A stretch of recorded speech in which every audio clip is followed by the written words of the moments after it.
Hey there, it's JohnBerry555 and welcome to my full review of Star Wars The Bad Batch, Season 2, Episode 14, Tipping Point. So like I mentioned in my spoiler-free review, this episode is a turning point. It's a tipping point.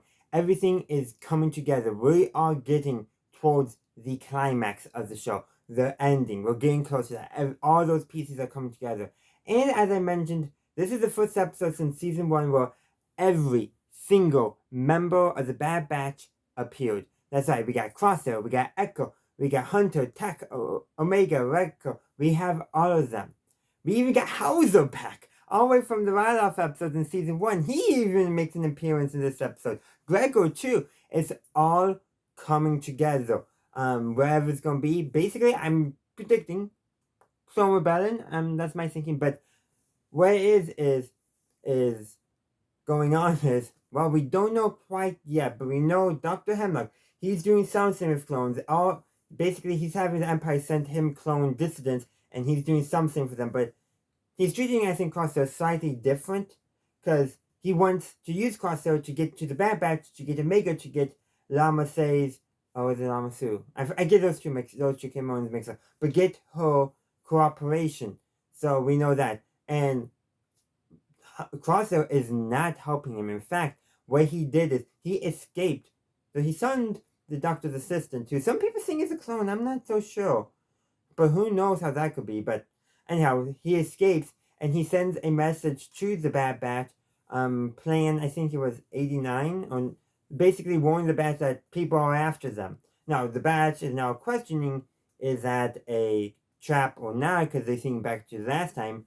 But the fact that also that he's on the record of getting sent to this facility where Hauser and the two remaining of his men that basically, like during that Ralph episode, so did not want to follow the orders. Only 3 of them total survived. Yikes! And it was in a prison, and not even the one where they're being probably experimented on. But anyhow,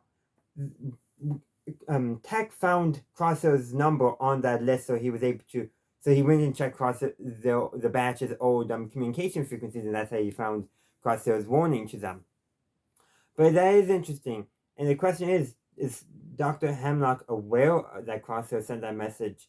I think there's a good chance, not revealed, but there's a good chance because, let him do that. Might help catch the Bad Batch, playing multiple angles to get what he wants. It's very possible, but everything's coming together. Though I am getting a little nervous for Senator Chuchi. She reappears and you can tell she's helping the clones with their mission. So in other words, the native rebel cell is being formed, but who knows? We never see her in Rogue One or other episodes or other instances of later rebellion, so I'm nervous. But then again, the senator from Terrace we saw in the episodes of the Bad Batch of the Clone Conspiracy, so it's always possible.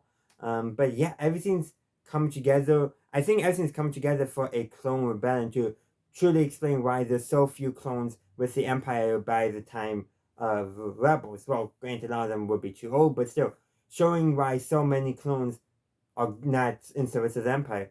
And it also shows that I think the clones truly did, despite their situation, believe in democracy, in the Republic, and that's kind of interesting too. But yeah, it's very interesting. I'm really liking how they're taking it. I think this could create some very emotionally compelling story, but it's going to be, I think, a tragic ending once we get to the climax. But we gotta wait and see. That's the nature of a prequel, so we know a lot of these characters we don't see again, but that's maybe because they're in hiding. I don't know, but there's a lot coming together, and I think it's going to be exciting, but also tragic as well. But those are just my thoughts on this episode and everything to come. But let me know your thoughts in the comment section down below. But there's one other thing I would like to mention, that prison that Hauser and his fellow clones were being held on. That planet, if Balmora? No, that's from Willow. But the name was a planet, I'm pronouncing it wrong, but the name was a planet from Star Wars The Old Republic, the MMO game, which I thought was a neat little reference there, if you will. But yeah, that's all I have to say, so I hope you enjoyed it. And if you did enjoy this review, please give it a like, upvote, and share. Also consider subscribing to stay up to date on all future content. In the meantime, thanks for watching, and may the Force be with you always.